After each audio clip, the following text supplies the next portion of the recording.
Isang pagpalang araw po sa atin lahat at tayo po ay mayroon ditong iko-correction. Pero bago po natin gawin yung ating correction ay nais ko muna pong magpasalamat sa inyong lahat sa patuloy na follow nyo po sa akin, sa inyong pag-subscribe at doon po sa mga nagko-comment. Marami pong salamat at medyo na-iko-correction nyo rin po ako.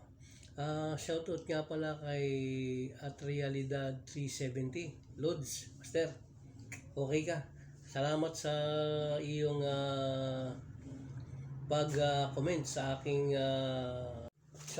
video na spin dryer washing machine umuugong lang part 1 at saka part 2. Salamat sa pagpansin mo, Master. Gusto ko lang i-correction ngayon yung aking pagkakamali. Siguro dahil din sa hindi natin minsan naiiwasan yung tayo ay maraming ginagawa at marami tayong iniisip. Medyo sabay magbablog pa tayo.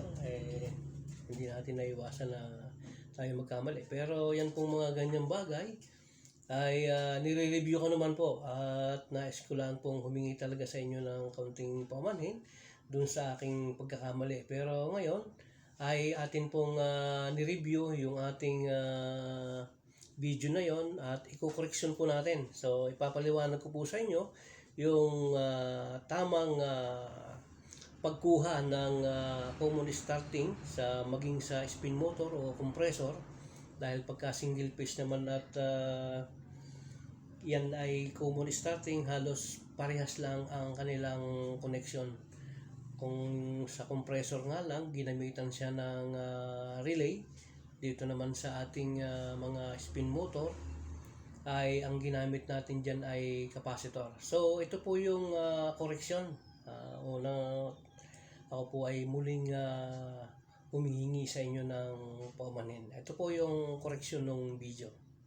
Doon po sa ating unang video, ang lumabas po nating diagram ay ganito. Lumalabas na itong part na ito ay line. So mali nga po yan. Tama po si master nating Realidad 370. Mali nga po yan.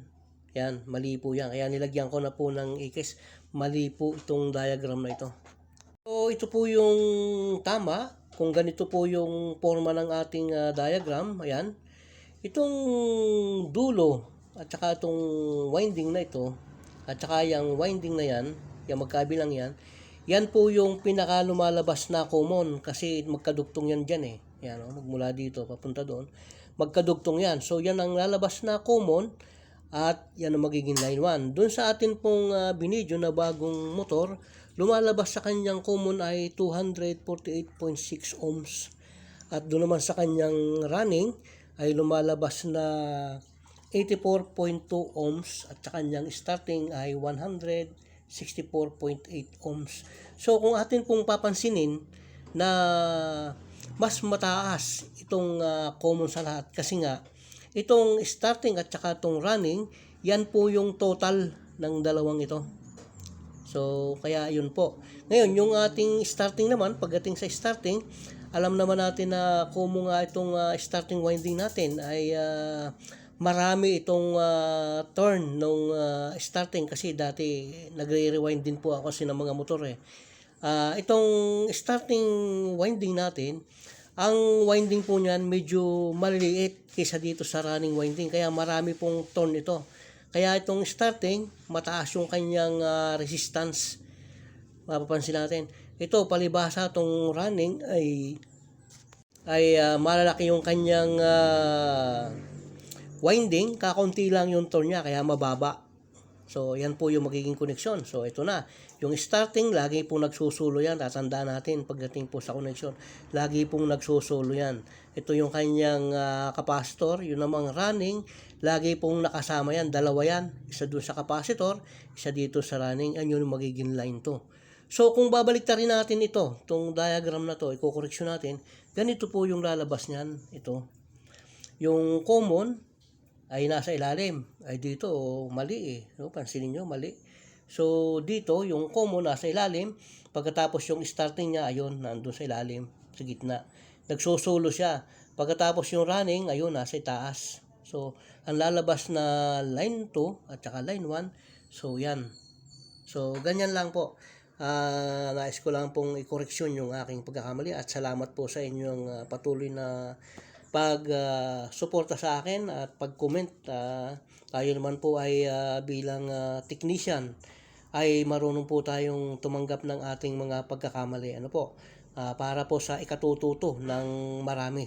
Dahil ang atin po talagang plano o ating aims ay yung ang ating mga manonood ay mayroong matutunan, lalo na dun sa mga nagsisimula pang technician. So, kung magkaminsan, kahit na po sabihin na medyo matagal na yung ating experience, ay nagkakamali pa rin tayo. Pero yung pagkakamali natin, kapag tinatanggap naman po natin, ay napakaganda po noon.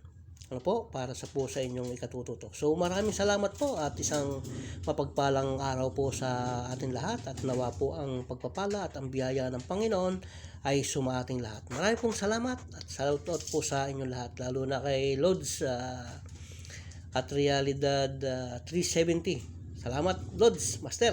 Thank you very much.